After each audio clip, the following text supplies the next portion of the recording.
All right, guess who's back? So we're back with another debate. This one is also about Libra, and this one was an interesting one too. This one will be a little bit quicker. So the claim was that Libra shouldn't be seen as a replacement for traditional currencies. It's out of the question that Libra becomes a sovereign currency. Really, the question that we're trying to get into in this debate is Facebook trying to replace existing fiat currencies? That seems like the big goal. It's one of the few markets that they can really tackle to gain significant growth beyond what they already have today. So in the previous debate, we talked about how Facebook has a giant tech monopoly, and Libra coin will help maintain its monopoly. Is one of that factors that of helping it maintain its monopoly by becoming a traditional sovereign currency. Is that what they're really trying to do? Is a question that we tried to get in answer in this debate. So I'll start off with the challenge side on this one, and I like the argument that Hugh Long for Press makes here, where first he said, let's actually define what a sovereign currency is. A sovereign currency is a legal tender issued by a monetary authority, and in most cases by a nation-state's independent central bank or the ECB. So he says, and his argument really, the crux of his argument is, yes, Libra is a replacement for traditional currencies, because if Libra wasn't trying to replace traditional currencies, it wouldn't have based its stablecoin on a basket of fiat currencies. So if you don't know, Libra coin is a stablecoin, and the stablecoin is backed by a basket of fiat currencies to make it stable. And his argument is, if they weren't trying to be this global medium of exchange, they were just, backed it by maybe one currency like USD. But instead, they chose to back it by many leading fiat currencies. And so that means that the intention there is probably that they want to be a global medium of exchange. Interesting, right? And then on the other hand, you have Matrix Decoder, and what he says is also super fascinating. And his argument lies more around the fact that he starts off by saying, I agree with this because one, Facebook coin will gain mass appeal. It's faster, it's more liquid, it's more stable than fiat currencies. It could help bank the unbanked.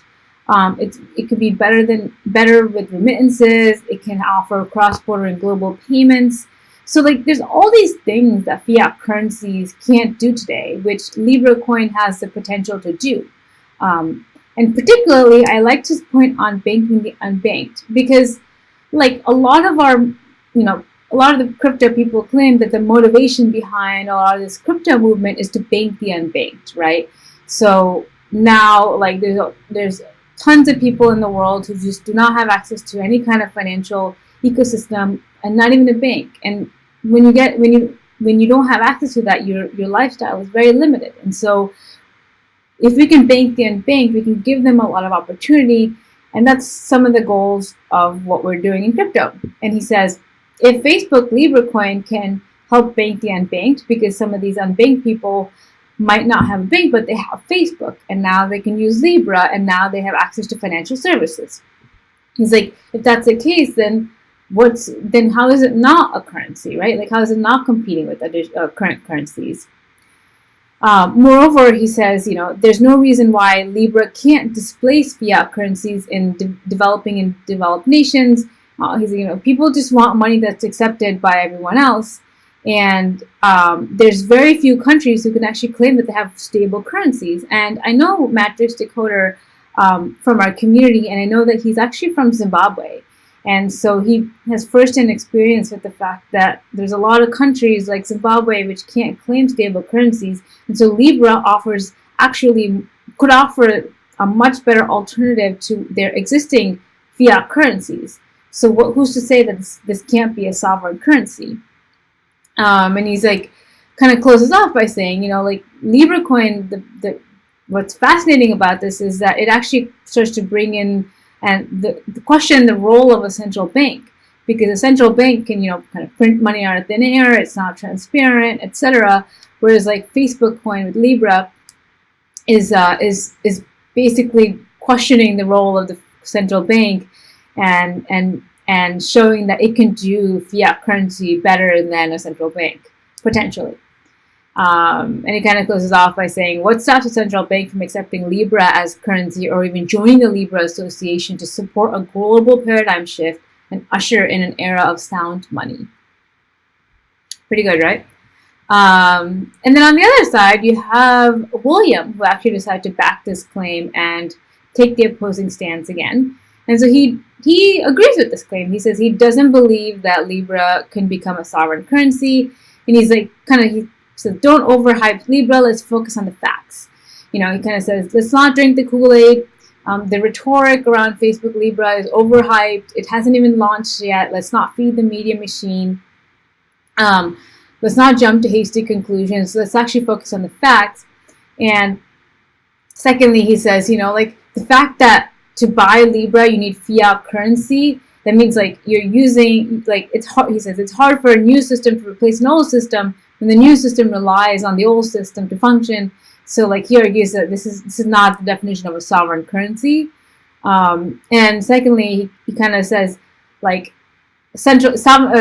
Libra coin doesn't have central control.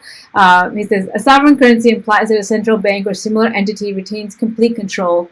At this point, we all understand why Libra's governance structure is incompatible with this characteristic. So he's going by the formal definition of a sovereign currency, which says that some central entity maintains control, and since Libra is governed by a consortium of entities, he says it's not a sovereign currency. And lastly, he said it has a it doesn't have a contractionary monetary policy. It's hard for Facebook to conduct any sort of contractionary monetary policy on the Libra ecosystem because it can't burn tokens, it can't really buy back tokens. All of this is not integrated, so it's unlike, whereas sovereign currencies today, they do have a contractionary monetary policy where they can basically contract the money supply. He's arguing that Facebook, at least as of right now, can't do that, so it can't be considered a sovereign currency. Overall, there's strong arguments on both sides on whether Libra should be considered a replacement for traditional currencies. I personally think I fall more on the challenge side. I think Facebook's motivation behind doing some of this is to become a global medium of exchange, because that's a very powerful position to be in. At that point, it's basically more powerful than the government, right? And then it can maintain its monopoly and live on forever. Not forever, but you know what I mean. But that's kind of where I stand. I hope you enjoyed the summary. I'll see you in the next one.